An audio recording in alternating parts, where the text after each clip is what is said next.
জঘন্য স্বভাব তোমার এখনো গেল না? কি হয়েছে কি? আবার কিসের অশান্তি?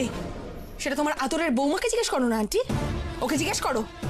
যখন আমি আর কর্ণ কিচেনে ছিলাম তখন ও লুকিয়ে লুকিয়ে আমাদের বেডরুমে এসে কি করার চেষ্টা করছিল। সেটা আমি বলছি কেন যে আমি এখানে কি করার চেষ্টা করছিলাম। সৌরে বাবু,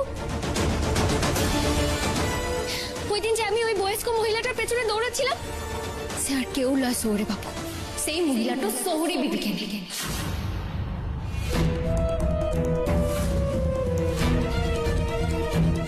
সৌরি বিবি আর কর্ণ মিলে ওরা মাধবপুরে গিয়েছিল। ওনাদের জন্য আপনি সেদিন এত বড় বিপদ চটে পড়তে। বিপদ মানে? কিসের বিপদ? কিস বেটা, কিসের বিপদ? মা মা মা একটু শান্ত, একটু শান্ত। এমন কিচ্ছু হয়নি মা। আমি জঙ্গলে ঘুরতে গেছিলাম, সেখানে একটা ট্র্যাপে আমি আটকে গেছিলাম। ওই পশু ধরার যে ট্র্যাপগুলো হয় না, সেই ট্র্যাপ। এত বড় কথাটা তুমি আমাকে বলোনি কেন? তারপর কিভাবে বেরোলে এই ট্র্যাপ থেকে? তোমার সঙ্গে কেউ ছিল না? ছিল মা, ছিল। বিনুই আমাকে ট্র্যাপ থেকে উদ্ধার করেছে।